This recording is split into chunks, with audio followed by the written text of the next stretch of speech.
اهدنا الصراط المستقیم۔ ناظرین، آج کی محفل کا سوال ہے وہ یہ کہ شیخ محترم غرور، تکبر، گھمنڈ، اس کا صحیح معنی کیا ہے اور اس کا انجام کیا ہے؟ ناظرین کو بتائیں۔ بسم اللہ الرحمن الرحیم، الحمد للہ رب العالمین والصلاة والسلام علی رسولہ الکریم، اما بعد۔ محترم ناظرین، مغرور انسان، گھمنڈی انسان دنیا والوں کے نظروں میں بھی بڑا حقیر اور بڑا ناپسندیدہ مانا جاتا ہے، اور اسلام نے بھی یا اللہ اور اس کے رسول صلی اللہ علیہ وسلم نے بھی غرور، تکبر اور گھمنڈ کو انتہائی ناپسند قرار دیا ہے۔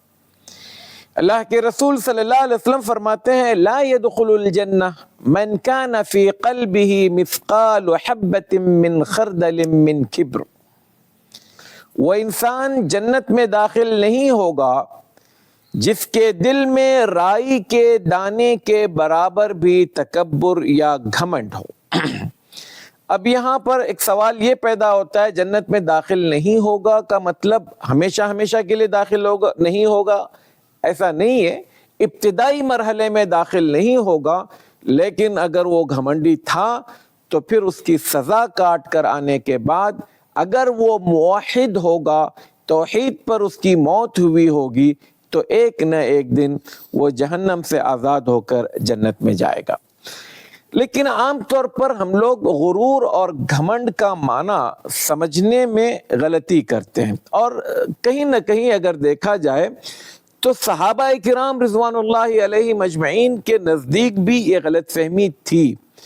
جب اللہ کے رسول صلی اللہ علیہ وسلم نے یہ وعید سنائی کہ متکبر انسان، گھمنڈی انسان جنت میں داخل نہیں ہوگا، تو صحابہ نے کہا اے اللہ کے رسول صلی اللہ علیہ وسلم، ہمیں کا ہر انسان چاہتا ہے کہ اس کے کپڑے اچھے ہوں، اس کے جوتے اچھے ہوں، یعنی اس کی وضاقت اچھا ہو۔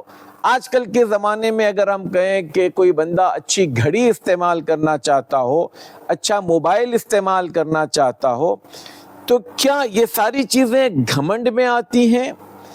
تو صحابہ نے بھی جب یہ بات کہی تو اللہ کے رسول صلی اللہ علیہ وسلم نے صحابہ کی اس غلط فہمی کو دور کرتے ہوئے فرمایا ان اللہ جمیل ویحب الجمال، اللہ تبارک و تعالی خوبصورت ہے اور خوبصورتی کو پسند کرتا ہے۔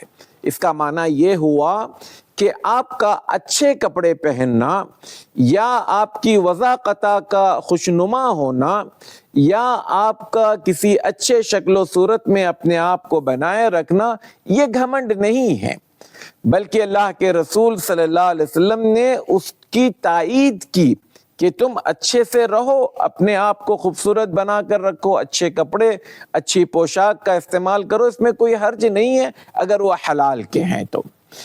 اب اللہ کے رسول صلی اللہ علیہ وسلم نے فرمایا کہ خود اللہ تبارک و تعالی خوبصورت ہے اور خوبصورتی کو پسند کرتا ہے، بلکہ بعض علماء نے یہاں تک لکھا ہے کہ اگر اللہ تعالیٰ نے آپ کو حلال کی دولت سے نوازا ہے تو اما بنعمت ربک فحدث کے تحت آپ کو اللہ کی ان نعمتوں کا استعمال کر بتانا ہے کہ اللہ نے مجھے کچھ دیا ہے۔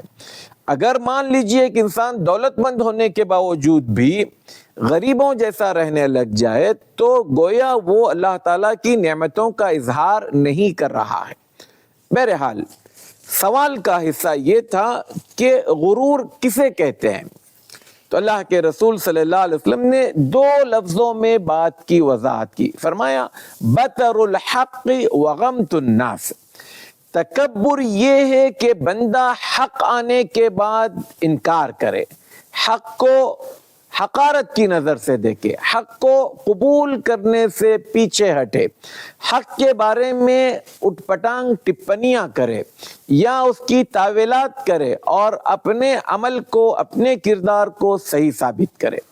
اور دوسری چیز یہ کہ لوگوں کو حقیر سمجھے، ان کی غربت کا مذاق اڑائے یا ان کے اندر کسی جسمانی کمزوری یا مالی کمزوری یا معاشرے میں جو اسٹیٹس کے اعتبار سے کچھ کم تر نظر آتے ہیں ان کو حقیر فقیر سمجھ کر ان کے سامنے رعب جمائیں یا اپنی دولت کا یا اپنی طاقت کا یا اپنی کسی اور چیز کا وہاں پر وہ اظہار کرے تو یہی عین تکبر ہے۔ تو گویا اللہ کے رسول صلی اللہ علیہ وسلم کی اس حدیث میں تکبر کا جو معنی بتایا گیا ہے وہ یہ کہ انسان حق آنے کے بعد حق کو قبول نہ کرے اور لوگوں کو حقارت کی نظر سے دیکھے۔ اللہ تبارک و تعالی ہم سب کو اس بیماری اور اس برائی سے بچائے، آمین۔ تکبر اور گھمنڈ سے ہم سب کو باہر نکالے، کیونکہ تکبر بہت بڑی بری چیز ہے، اور جیسے کہ کہا جاتا ہے تکبر عزازیل را خار کرد، بزندان لعنت گرفتار کرد۔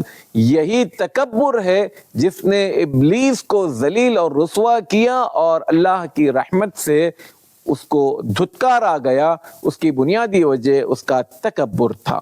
اللہ تعالی ہمیں اس سے محفوظ رکھے، آمین۔ السلام علیکم ورحمۃ اللہ وبرکاتہ۔ وعلیکم السلام ورحمۃ اللہ وبرکاتہ۔